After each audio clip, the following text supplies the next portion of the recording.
Mask পরা TikTok করা আপুদেরকে দেখলেই ছেলেটা যেটা বলে, এত সুন্দর মাইয়া আমি জীবনেও দেখিনি। ভিডিও শুরুতে যদি এত সুন্দর মেয়েকে পয়টা যান গা, তাহলে শেষ পর্যন্ত দেখলে কি বলবেন? শেষ পর্যন্ত থাকার অনুরোধ রইল।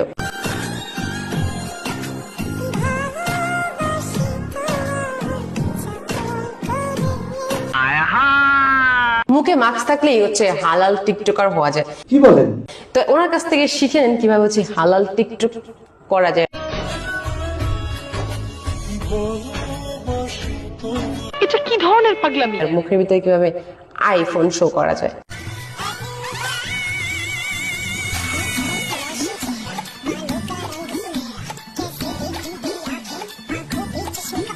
এরকম একটা মেয়ে যদি আমার ব্যাটার বউ হতো। হ্যালো আম্মা, আপনি হচ্ছে হিজাব আর মাস্ক পরা দেখে হচ্ছে পুরোপুরি পইটা গেলেন, তার আগের সিনটা কেন হচ্ছে আপনি দেখেননি? আরে হিজাব আর মাস্ক পরলে কি হচ্ছে পবিত্র টিকটকার হওয়া যায়? এটাও কি পসিবল? কি মানুষ রে বাবা!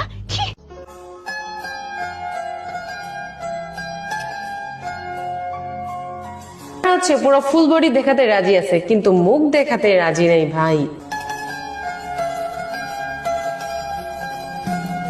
পুরো ফুল বডিকে ওপেন রেখে শুধুমাত্র মুখের ভিতরে মাস্ক লাগিয়ে পবিত্র টিকটকারের রাস্তায় সে হাঁটতেছে। এটা হইলো বেটা।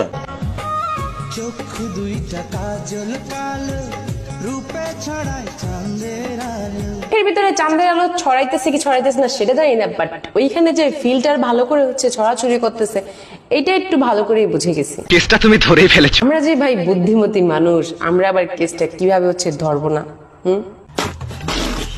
আসসালামু আলাইকুম, সবাইকে গরম মোবারক। করেন আপা, আপনার মতে এরকম দারুণ প্রতিভা সবার ভিতরে কিন্তু থাকে না, কারণ লোকাল বাসের ভিতরে এই ধরনের টিকটক প্রতিভাবান মানুষরাই করতে পারে। এইটা কি কোনো কথা?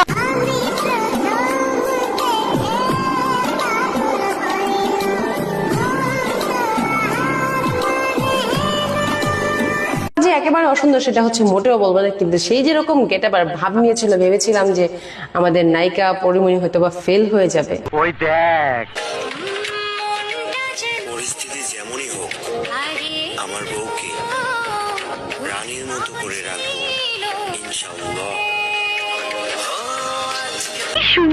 চেহারা ভালো বা খারাপ এটা নিয়ে হচ্ছে কেউ কাউকে কখনো রোস্ট করে না। আমি হচ্ছে তার চেহারা নিয়ে রোস্ট করিনি, জাস্ট তার চালচলন নিয়ে হচ্ছে রোস্টটা করেছি। আশা করি হচ্ছে আপনারা বুঝতে পারবেন। রানীর মতো করে রাখবো ইনশাআল্লাহ।